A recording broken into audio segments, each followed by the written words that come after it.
What's up, snobs? Shane here to give you my thoughts on a couple different streaming shows that I watched this weekend. There were some new episodes, there were some new shows making their debut, and so I just want to give you kind of a quick overview of what I thought of some of the stuff I watched this weekend.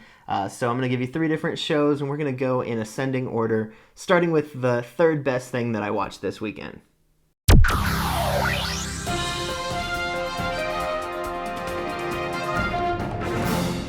And that would be The Mighty Ducks Game Changers. I was surprised at the quality of this pilot. There was a lot of genuine care and love put into this. You can tell it didn't feel cheap or low rent. This is a sequel series to the 90s classic, and if I'm being honest, that's not really a movie I've ever felt the need to revisit as an adult. I think it's fine, but it wasn't, a big part of my childhood, and so I don't have strong nostalgia for the show, so I went in fairly unbiased, and I was pleasantly surprised at the quality of the show. I thought the casting was strong. I think the kids were likable. I think Lauren Graham and Emilio Estevez were really good, and I think, the pilot makes a strong point about not everything has to be about being the best. Not everything has to be about winning. It's okay to just do some things for fun. And that's kind of how I felt about this show. It's not the best. It's not going to win awards or anything. But it was fun. It was delightful. It was a pleasant way to spend 45 minutes. And so, if you're a fan of the original series, or you're a fan of hockey, or, you have kids in that 8 to 11 age range that they're really going for, and this looks appealing, I'd recommend checking it out. I was pleasantly surprised by The Mighty Ducks Game Changers. The second best thing I watched this weekend was The Falcon and the Winter Soldier. This is what I was waiting for last week. This episode gave me almost everything I want out of the show. We had big fight scenes, and we had the return of old villains and the introduction of new interesting characters and hints at where the plot's going in the future. But most importantly, we got Sam and Bucky together. This is what I wanted to see. I love their dynamic. I love their chemistry on screen together. And so, watching the two of them cracking jokes and punching people in the face is what I'm here for. I really liked how much time we spent with them together in this episode. I also thought the stuff with Isaiah, who gets introduced in this episode, I won't say anything too spoilery with that, but I thought his idea was really, really interesting, the concept of this character. I really want to see more of that, and I would even like to see that explored in a spin-off movie or series, because I think what they hinted at in this episode was so interesting involving that character. And in that, we got a lot of the continuation of the themes that were set up in the first episode, and it really looks like they're going to explore some deeper stuff on this show, which is very interesting, and I hope they go in that direction and give us some more to those themes that they've set up. The stuff with the Flag Smashers and trying to, kind of deepen those characters and humanize them a little bit didn't really do anything for me in this episode, but we'll see where it goes. Maybe in the future that'll be different. I did really like the stuff with John Walker. I found him to be compelling. It kind of seems pretty obvious which direction they're going to take that character, but who knows? Either way, I think he's really interesting, and I want to see more of that character. I know he's been getting a lot of hate on the internet because he's not Chris Evans, because he's not Steve Rogers, but I think on his own, he's a pretty interesting character so far, and I want to see what they do with that.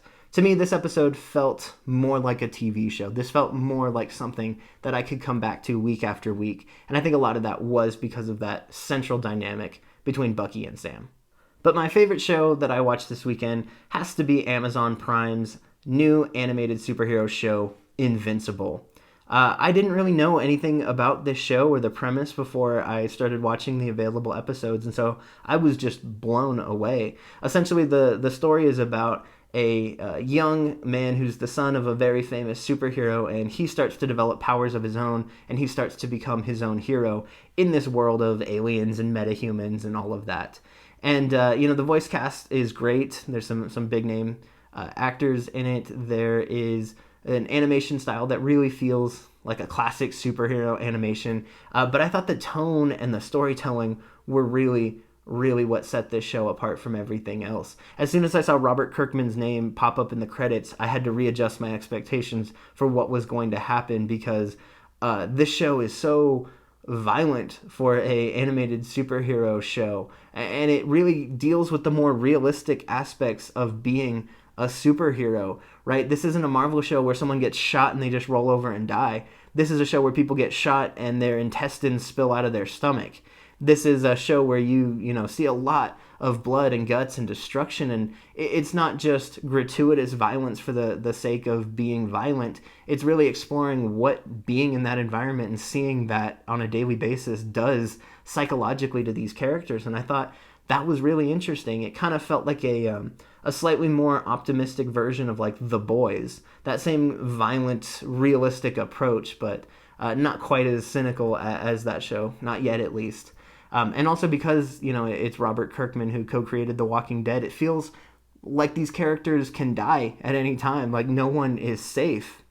And I found that really refreshing in this genre. So often, superheroes, that they're not going to die because they already have their next 5 appearances set up in whatever cinematic universe they're part of. But in this, characters that you think are being set up for larger roles in the show just die. And it feels like anyone can be hurt or killed at any time in this show. And I found that to create a tension and an interest that normally doesn't exist in this genre. And so I found that really, really refreshing. I liked this show a lot, and I'm super excited to see where the story goes from here. It seems like there's an inevitable showdown that the show is setting up, and I'm hooked, and I really want to see how this develops over the course of the season.